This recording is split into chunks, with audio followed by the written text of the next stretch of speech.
Okay, so today we'll be talking about information disclosure. So what is information disclosure is in general.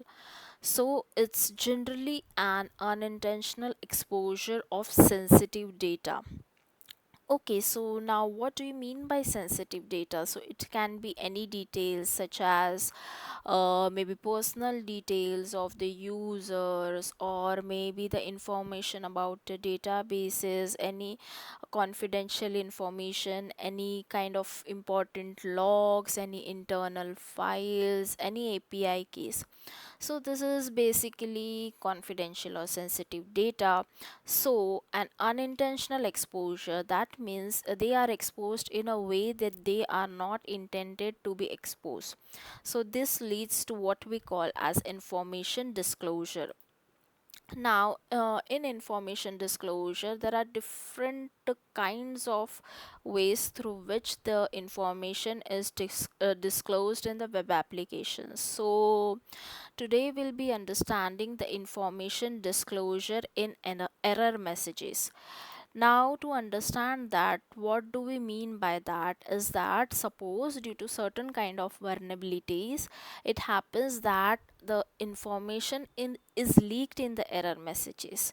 So as we can see in this screenshot, we can see that there is an like an error message which says that this operation can be performed only on a computer that is joined to a server farm by users who have permission in SQL server to read from the configuration database.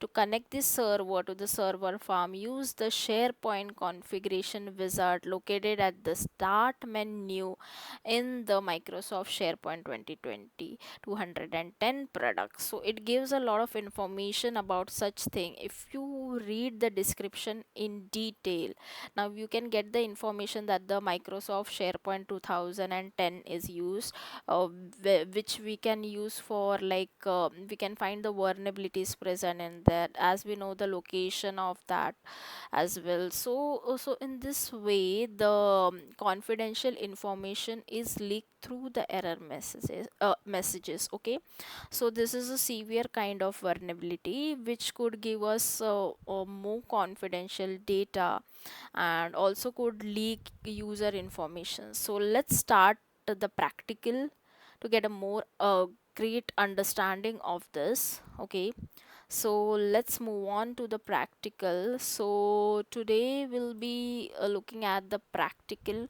from PortSwigger Lab, which falls under the information disclosure section, and it's generally what we discussed, like information disclosure in error messages. Okay, so let's read the description first. This lab verbose error messages reveal that it is using a vulnerable version of a third party framework. Okay, so to solve the lab, obtain and submit the version number of this framework. Okay, so we have to find the version number of a particular third party framework. Got it? So okay, fine. So let's access the lab.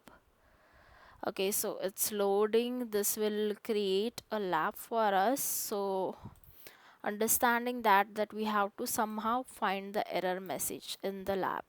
So it has started now. So let's like navigate. There is a home page. We are already on the home page. We have the products. So maybe let's click on this. If you can see anything, nothing much, but let's see the URL. So in the URL we can see that there is a parameter called as product ID with the value 1. Let's change this to 2. Okay, so it's changing the product in general.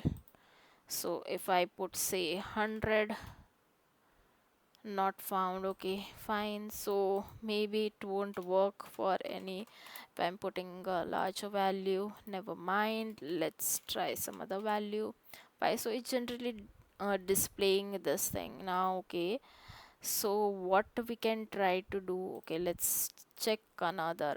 It's 15. Okay, so let's try to add any random value.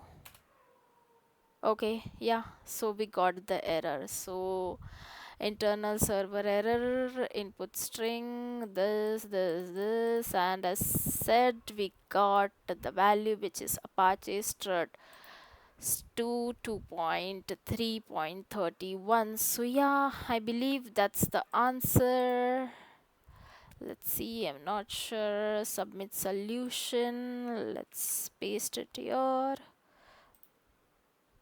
Mm, is it working? What do we have to give to solve the obtain the version number of this framework? Okay, so maybe we just need to provide the version number. Maybe let's see. Okay,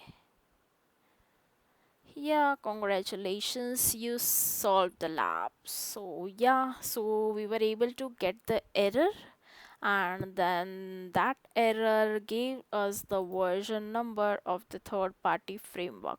So this is how in general the information disclosure in error messages work. I hope you have got an understanding, basic understanding of what this means. Maybe in future we'll try to solve more such kind of like information disclosure vulnerability. Maybe we'll try to focus on the other ways through which the information disclosure is happening. Okay, so till then, thank you, bye bye, have a good day ahead.